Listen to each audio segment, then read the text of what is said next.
Good morning, Facebook. This is Jim Blythe. You've got the Veterans Impact Show. We're going to be coming to you on broadcast media in just a second. Stay with us, subscribe, and join us. We've got a great program about Sea Cadets. Welcome to the Veterans Impact Show, where our motto is Charlie Mike. Continue the mission. I'm your host, Jim Blythe, U.S. Navy Vietnam veteran and certified senior advisor. Join me as we feature veterans who continue the mission of leadership and commitment in our communities after serving our great nation. Why, you never know who you're going to meet or where we're going to go. So welcome aboard. Great day, and I got to tell you, we just had a fabulous trip to Galveston to go aboard the Coast Guard cutter, the Culbertson, and a very dear friend of mine who's been on our program many times before, Judge Abby Bounds, is coming aboard. So welcome aboard, Judge Bounds. Great to see you. You are in New Hampshire, and introduce your friend Andy there. So this is Commander Andy Nash, and I'm up here assisting him at his training. Well, that is fantastic. What kind of training are you doing, guys? So we've set up a training up here for a whole bunch of cadets in Master at Arms, which is the Navy's version of military police, and forensic science. So we're getting an NCIS vibe for all these kids and teaching them real-world training and tactics. Isn't that amazing? You don't get that in the Boy Scouts. Andy, you told me a great story about your daughters got into Sea Cadets and then you got involved. Please tell us that story real quick, because we want families to know how involved families are with Sea Cadets. Be happy to. It's a day I'll never forget. I had started working for the National Guard and I found out about Sea Cadets, went to the unit, checked it out, brought my daughters, and I thought it was pretty good. I had finally had a thing where I was sending them to an evening event and I didn't have to be involved. They were getting good training, they were doing stuff. And then one evening, my daughter had gotten her license, the eldest, and came home. And I'm sitting on the couch relaxing. She walked through, closed the door, dropped all her gear, and pointed at me and said, "You have to help now." So I started helping. Went to the unit, did stuff, and I've worked my way through many, many roles to now I'm a training group director for 3 states organizing national training events. Oh, that is fantastic. A lot of people don't realize just how much training is done in Sea Cadets to prepare these young men and women. One of the things you sent me is a 27-minute video on leadership. We didn't edit that down. We're going to.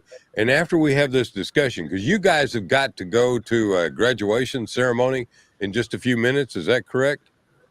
Yes, sir. We do at 11 o'clock our time. We're doing a full graduation ceremony and sending these kids home after a solid week of training. That is fantastic. So what we're going to do here with Veterans Impact Show is in the second segment, we're going to play some of these training videos for you to give you an idea of what Sea Cadets are learning and what they're doing. And right now, they're in New Hampshire. They're having a ball. And New Hampshire is a beautiful place. What's the temperature? It's like, what, 80-something degrees? I think it's about 75 today. Hey, Abby, how does that compare to Dallas? It's cold. It's been cold for me. I'm used to the 100-degree weather. Well, Judge Bounds, you started with Sea Cadets. I met you. You were head of, I guess, are you still head of the San Angelo because you moved to East Texas? Yes, sir. I'm commuting 6 hours one way for drill. Wow. We need to get you a pilot's license in an airplane. Make life a little easier for you. And in doing that, what have you found one of the biggest things for these young men and women that they have learned, Abby? What would you say is one of the most important things that you have learned about them? Well, especially coming up here to New Hampshire for this training, to get to meet a great group of young people that, you know, usually in the States, the kids kind of stay close to where they live. I brought up 2 cadets with me from Texas, and just to meet people from different spots that actually have something in common, which is the Sea Cadet program. So it's just awesome to see how it's blossomed, and you watch the kids develop new friendships, and that's pretty cool.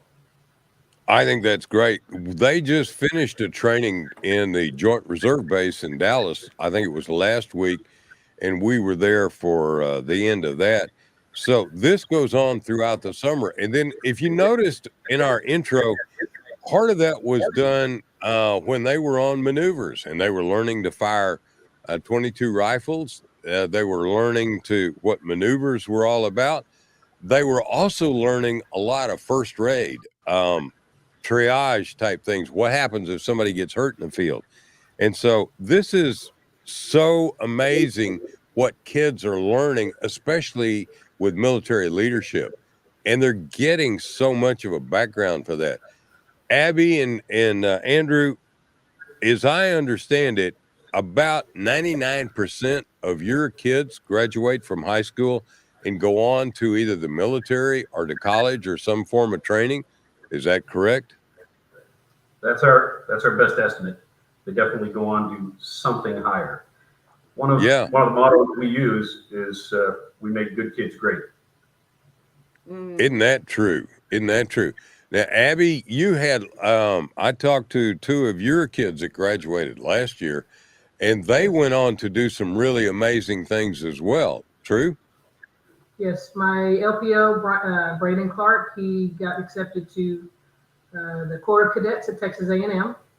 And my other one, Savannah Sharp, she is actually going to get her degree in biomedicine. So, but she's actually coming back as a midshipman. So she wants to stay involved. Wow. Isn't that great? And the involvement. Matter of fact, one of the gentlemen that's in our Sea Cadet group, an instructor, Michael Tichlius, he's Greek, and I have a hard time, but I like to go to the restaurants with him. Hey, he started in the 1960s. Sea Cadets started, as far as I know, in about 1963 or 62. And he is still involved today as an instructor with Sea Cadets. Also, many of the Sea Cadets that we've got in our four-stall squadron, their parents are there. They're now instructors. They're being part of this whole thing.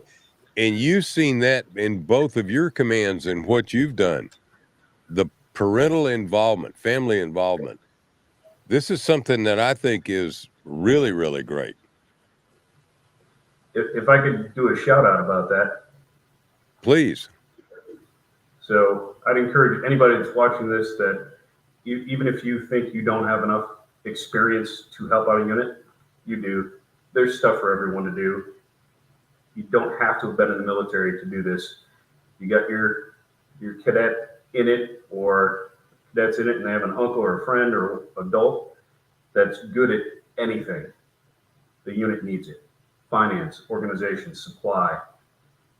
Whatever skill set you have, there's a military equivalent to it, and there's something you can teach cadets. So step right up and help. And you don't have to have served in the Navy like I did.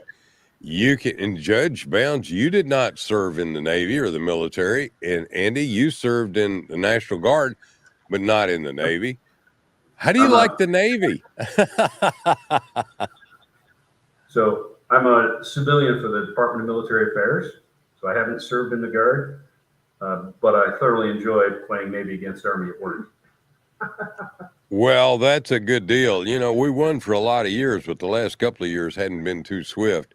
We'll probably get a better quarterback. You know, we'll get a better shot at it. And I think that's always, you know, who the big winners are, as far as I'm concerned, is not Army and Navy, but it's all of us veterans and all of our active duty military. One of the other things that I'd like to make a point of is what you're training is one of the things we're going to see, I believe, is that forensic, Abby, that you guys sent to me, that is, like you said, a taste of the NCIS. And then what was the other one you sent, the short one you sent to me? I haven't seen it yet. It was a car stop from one of the MAs doing normal thing they do on a base of traffic control. So he came up to have a chat with a speeder. Well, my point is this. A lot of people think when you go into military, you're instantly going into combat and carrying a rifle. probably 10 to 15% of the people in the military are front lines actively involved in combat. You can choose to do that if you want, but there are so many other great jobs. When we were aboard the cutter down at the Culbertson in Galveston, I'm talking to the chef of the boat, the guy who's the cook. He's a cordon bleu chef. He loves it. He was a Marine, got out of the Marine Corps and went into the Coast Guard. And the guys on the ship, all they did was talk about what a great cook he is. And when you took one look at him, you go, yeah, I know, never trust a skinny cook because this guy ain't skinny. And there are other things. They talk about what they did on the Culbertson in terms of technology and all of the things that they use, which is amazing. Also throughout the Navy, there's so many wonderful things and skills that people can learn. Obviously, the world's greatest pilots are all Navy pilots because it takes a lot to land on an aircraft carrier. But there's a lot of other things, a lot of other flying that's done in the military that's not necessarily on carriers. So this is an opportunity for young men and women to really learn, correct, Andy? Yes, it is. And this is just the training happening here. So ones that are interested in culinary, there are culinary trainings in the country.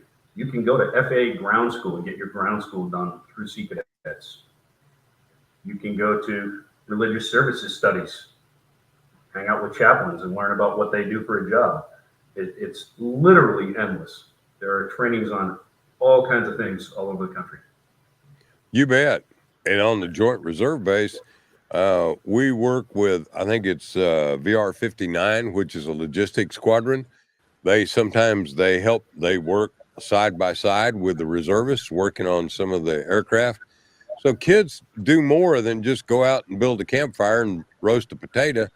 They're having fun in terms of learning real skills and getting a feel for what the Navy life is like. They also get a chance to go to boot camp. Abby, tell me a little bit about what boot camp is like for these young men and women. Me or him? Either one. I don't care. Well, I mean, so I've done a couple of boot camps in Texas, and it's just neat when you watch these kids come in, and they're 13 years old, 14. They're probably the first time they've been away from home for that length of time. And through the course of the training that you observe them, you watch them it's like they grow up. They've learned that they can stand on their own feet. And that's what I really like about this program is it instills confidence in them that they can stand up. Because I think I remember I told you about my 14-year-old or 15-year-old cadet that I had that I hollered corpsman at an air show because this lady was suffering heat exhaustion. She didn't hesitate. Her folks were standing around watching. She didn't hesitate. She jumped right on in and started taking care of the situation. You're not going to see that in a lot of young people. Or adults. Or correct adults. Or adults. That is very, very true. I think that these are important things in leadership. You're changing a young man and woman from a child into a leader, into a young man and woman. And the military has, I think, the training that changes people. I know when I went through boot camp, best thing that I ever did. If I had had a chance to go, and I did, but I didn't know about it, Sea Cadets when I was in high school, it would have made all the change in the world. All the change in the world. And I watch what we do with these kids, and they're diverse, all backgrounds, and men and women are working together side by side, which I think is great. When you talk to kids and families, one of the biggest things in our nation right now is so many single parent families. What would you say to a single parent about their son or daughter who's 14, 15 years old? Here's an opportunity for you to give them some real leadership. What would you say to them, guys? So what I say all the time is that you can't believe the opportunities. And every time I meet a new person, new cadet and or parent, I generally ask the kid, what do you like doing? so I can get that response out of them. And then I give them a comparable military job and then explain to the parent, they're interested in this. We have things we can do to teach them and give them a path forward, something they can really strive for, and we can start them now. And when you start young, that makes lifelong positive decisions. I get emailed from a friend of mine that I went to high school with who was just into every drama class, everything. He was involved in community theater. He is now a nationally known actor instructor, teaches actors. And many of the actors that you see on television and movies right now were trained by Uncle Milton Justice. And I got to tell you, he started when he was 15, 16 years old. Now, I was a trumpet player, but you don't see me blowing no horns anymore. So it's all up to you. What is that passion? And follow that passion. And I think that's great. And for mom and dad, especially if you're a single parent, you need this additional input to your kid. You need to give your kid this kind of potential positive reinforcement, positive discipline. And again, the vast majority of what I'm hearing is 70% or so of some of the communities, they're single parent families. The dropout rate from high school is phenomenally high.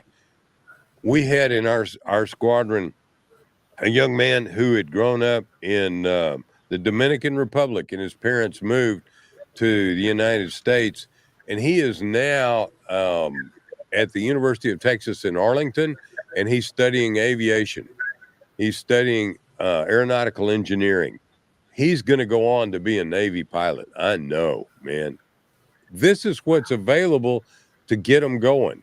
And it's not just Sea Cadets, it's Young Marines, Sea Cadets, Civil Air Patrol. What else? I don't know. So, guys, we're going to let you go to the graduation and do what you're doing with that. And that is so great. I am so thankful for both Abby and Andrew for a few minutes of your time this morning to talk about Sea Cadets from New Hampshire. And audience, please stay with us because we're going to be doing some training videos that they are showing these kids and what they have filmed for us to see in the next segment. So stay with us. You're listening to the Veterans Impact Show, where we're here for you. I want to thank Fairway Independent Mortgage, my mortgage company. My NMLS number is 311548. There's this 2289. We're an equal opportunity lender. And I want to thank all of the people who subscribe and are helping us to grow this program around the nation on DBTV Network with Amazon Fire and Roku. We'll be right back after all of these words for Veterans Impact.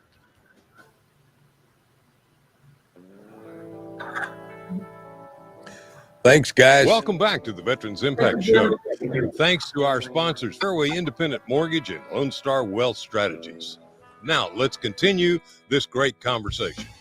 Hey, this is Jim Blythe. I got to tell you, we've been talking about Sea Cadets with Judge Abby Bounds and Andrew Nash, and they were in all the way from New Hampshire talking about that and the potential and the wonderful things that they do. We've got a couple of videos we'd like to show in this segment. So, Nathaniel, can you show us that first video? Because I think that really should spark some people's interest about what these kids are doing. So let's start that real quick. And this is from Sea Cadets. Go right ahead. This is not the big one, is it? No. Okay.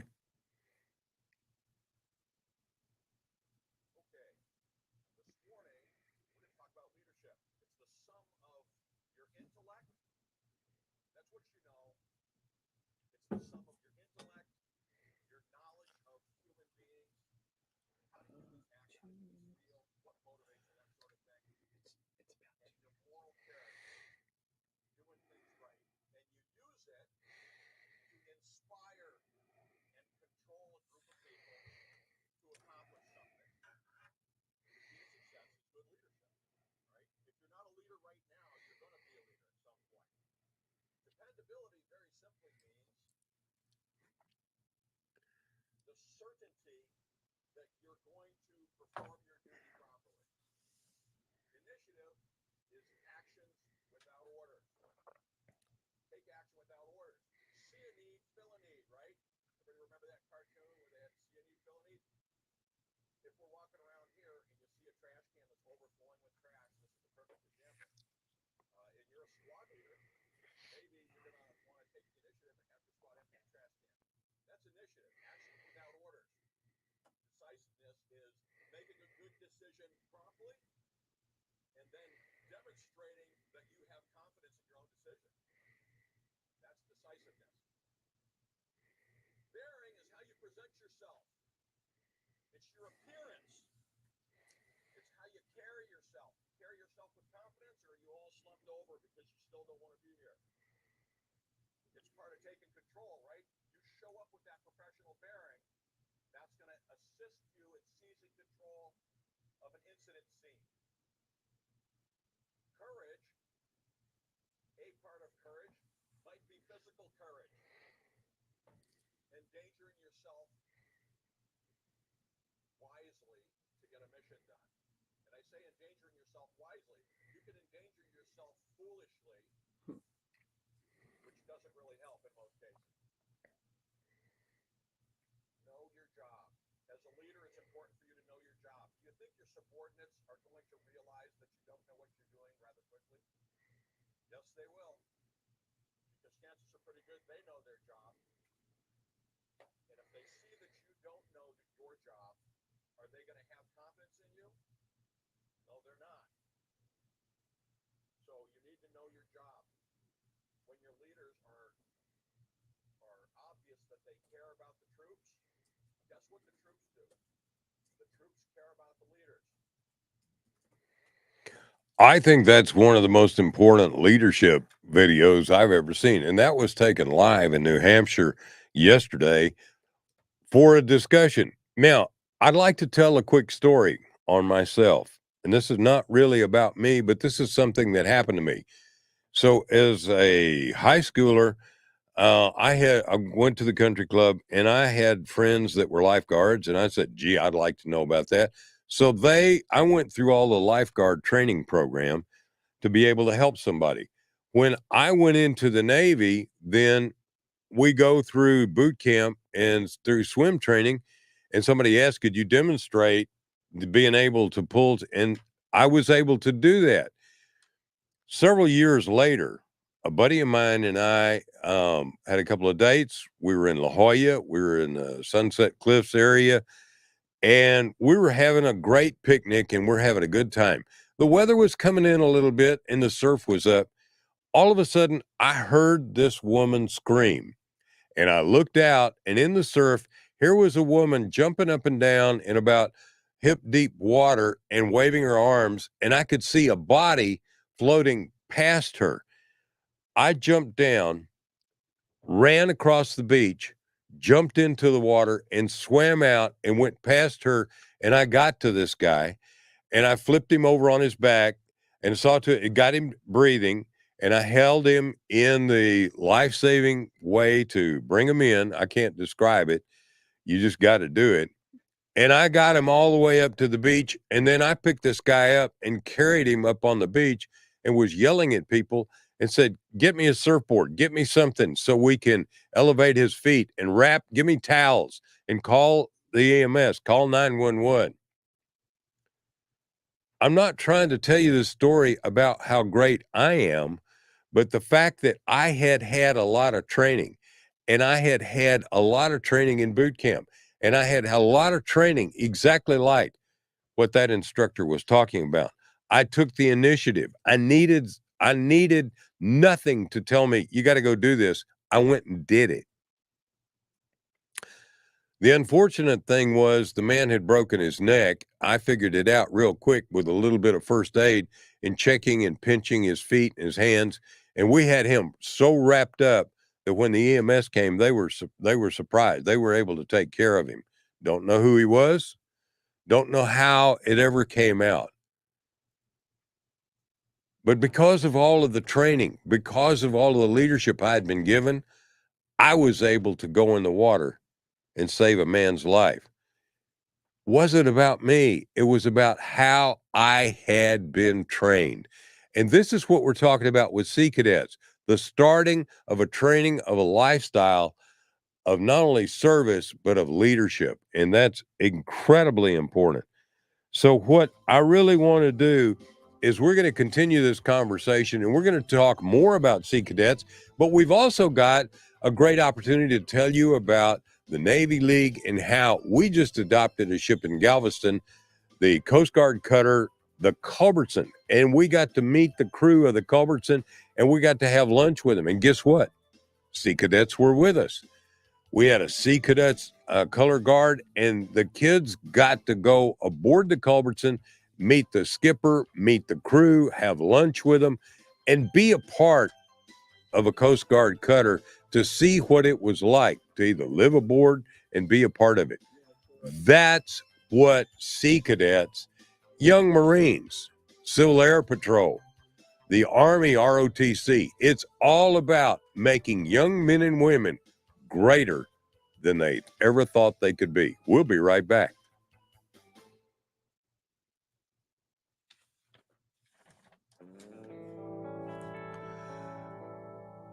Welcome back to the Veterans Impact Show. And thanks to our sponsors, Fairway Independent Mortgage and Lone Star Wealth Strategies. Now, let's continue this great conversation. Hey, this is Jim Blythe, and we are Diane and I are Sea Cadet instructors, and probably not the best broadcast instructors, but we're learning and we're doing better. We also want to show one more quick video, and Nathaniel's going to do that from the training in New Hampshire. I think it's important. Why? Kids need to get excited about something. Here's an opportunity to get really excited in training. So, Nathaniel, if you'll go ahead and fire that dude up, let's hear about what they're talking about when they were in New Hampshire.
Isn't that great? You just saw a training, and that is absolutely fantastic. So, where we're going to take you next, from New Hampshire to Galveston, I'd like to introduce you to the CO and the XO of the Culbertson. Here we go.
Hey, how about that? And this is the actual adoption ceremony. What does that mean? Navy League Dallas, which I belong to, basically adopted this crew of this ship, and we will be giving them gifts throughout the year. We'll be giving them encouragement. We'll be giving them opportunities to come to Dallas and us to go down. But we get to know them and have a personal relationship with them. Now, I'd also like for my audience to please note I see 4 Sea Cadets, 5 Sea Cadets. Yes, okay. And they were the color guard and their commander. That is an awfully old Sea Cadet there on the far right. And he's their commander. These young men and women had a chance to not only meet the Culbertson crew and the CO, but be a part of that. And standing next to him between the CO of the Sea Cadets and one of the Sea Cadets is Admiral Cum Amos, a very close friend of ours. And that man has taken such great opportunities and care to promote Sea Cadets and help Sea Cadets. So from Galveston, Texas, let's go show you what the Culbertson looks like. So Nathaniel, you're going to show it. This is the Culbertson. It's a 141-foot Coast Guard cutter, has a crew of 25. It is absolutely a beautiful ship. Well, it just came out of the yards in a new paint job. And this is what these kids got to go aboard and meet all the crew and have lunch with the crew. This was a fantastic opportunity for Sea Cadets to be involved with the Coast Guard. Remember, Navy League, we are about the maritime services, the Navy, obviously, the Coast Guard, the Merchant Marine, and we include the Marine Corps here and there because they're considered the men's department. That's a joke. So I want to say also with the Culbertson and the opportunity to build relationships, that's what it's all about. That is what Navy League is all about, is building relationship with our sea services. and with these young men and women and supporting them and the ability for them to be able to meet and greet and do and have an experience. You know, I was a Cub Scout and I was a Boy Scout, and we had some great experiences, and I'm not going to knock it. But I will tell you, camping out in the rainstorm was not one of my favorite things. Had I ever had an opportunity to go aboard a ship like this, or to go on a Coast Guard station, or go to training like the Navy League and like what Sea Cadets are doing, is great. You want to know more about Navy League? You can go to Navy League. You can look us up. We're the Dallas Navy League, or the North Texas Navy League Council. Also, Sea Cadets, you can look it up as well. Now, let me tell you, besides Sea Cadets, and we've been talking about Sea Cadets, in many high schools, there is an Army ROTC program. That is exceptional. If you guys remember, Richard came on a few weeks ago, and they were down in one of the historic forts in the Big Bend country that had been one of the original forts back in the late 1800s. These kids were going, touring that fort, seeing that fort, and being a part of that. They were learning that history. Thank you, Diane. And it's really important that you learn the history. Here's an opportunity. So you're talking about Army ROTC, you're talking about Sea Cadets in the Navy and the Merchant Marine and the Coast Guard. How about Civil Air Patrol in the Air Force? And man, you're having an opportunity to learn all of these organizations. My cousin Bill, he started off as a young kid in high school with the Civil Air Patrol. He became a pilot. Then he became a commercial pilot. He went into the Navy and he was a naval flight officer. He was a computer genius, and he got to operate in the E-2, in the back of the E-2, over the skies to direct the battles in North Vietnam. That was really something for him to be involved with. I knew him well. He was a great man. He and I were very close. I flew with him a whole bunch of times in his planes. So where do you start as a young man and woman? What are you passionate about?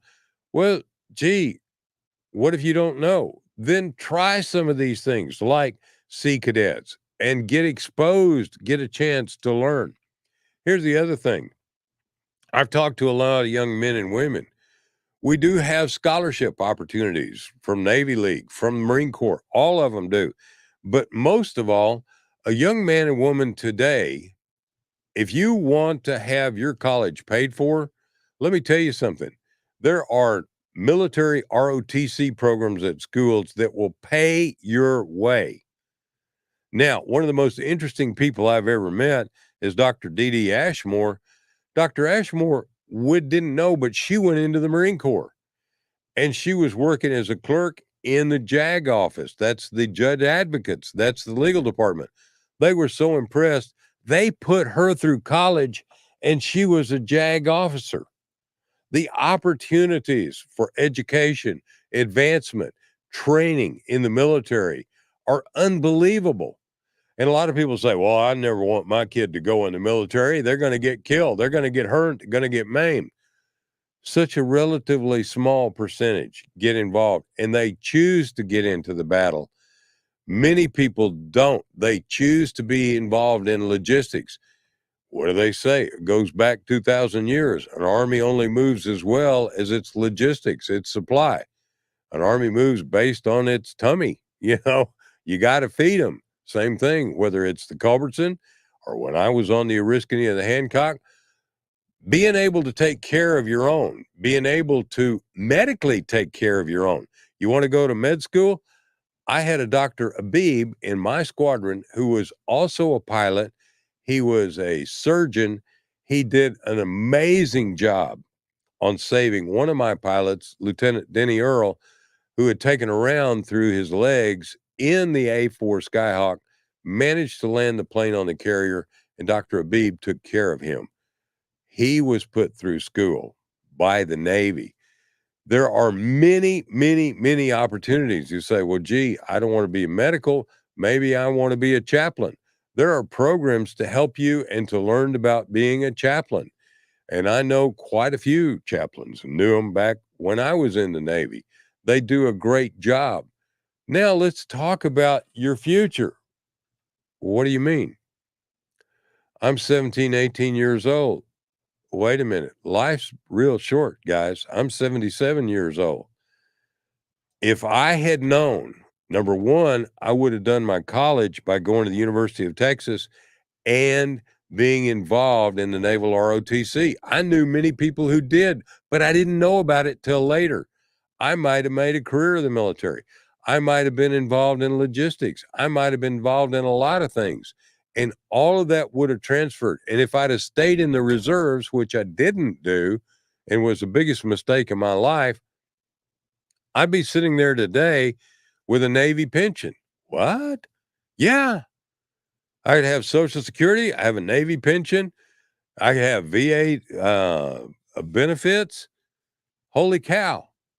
The rest of my life's taken care of. I can do whatever I want to do. And what I want to do is reach out and help you, to help young men and women be successful, help families to come together. I want to take away some of what happened in Vietnam, because I was in Vietnam and we got crosswise. The populace of the United States took a very dim view of us, and many of us came home and got treated really badly. Yours truly. I'm telling you, we've got to quit dividing, and we've got to come together. We've got to work together. And one of the greatest places to start is with the youth, these youth programs. Now, in speaking to my veteran buddies, let me tell you, I have a lot of involvement with the VA healthcare system. I'm in it. The PACT Act, great thing. I literally had the director of benefits for the state of Texas drag me down a hallway to sign up for the PACT Act. One of the best things that ever happened to me.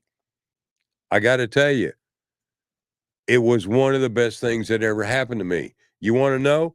Give me a call. Send me an email. I'll tell you what to do and how to go about it. You want benefits? I'm helping a couple of veterans right now. I'm not a VA accredited rep, but there are benefits out there for you. There's potential pensions. There's aid and attendance. There's all kinds of things to help seniors and to help veterans. Educational benefits that are truly amazing. You can have the world literally if you're oyster. You may not like oysters, but you'd love to be on top of the world. And the military is a great way to get started doing that and to learn. And yet there are some men and women, they're not suited for that. That's not their place. But let me tell you something, sending them with you as a parent going to something like Sea Cadets, at least it gives them a chance to have some of that leadership skill. It's important that we train our young men and women with wisdom, with knowledge, with understanding, with discernment, with how to stand up straight, with how to look at somebody in the eye and shake their hand. First impressions mean everything. And you want your young man and woman to make a great impression. You want them to have great success in life. You want it for yourself. So when we come back, we're going to finish up talking about what you can do to help your young men and women, what you can do to be involved, whether it's Navy League or Marine Corps League. This is Veterans Impact Show. We're here for you as a veteran to make an impact.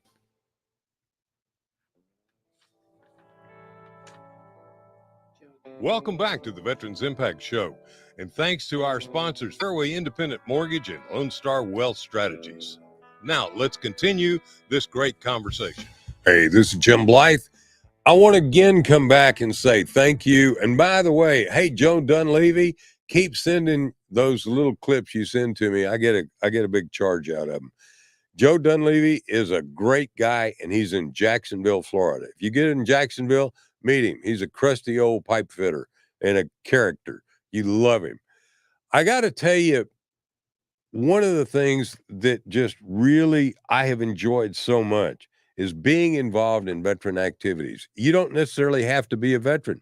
You can be in an auxiliary, but being around, serving, and helping people. And one of the things that with the VA, there is a mentorship program. The VA is moving towards ending isolation.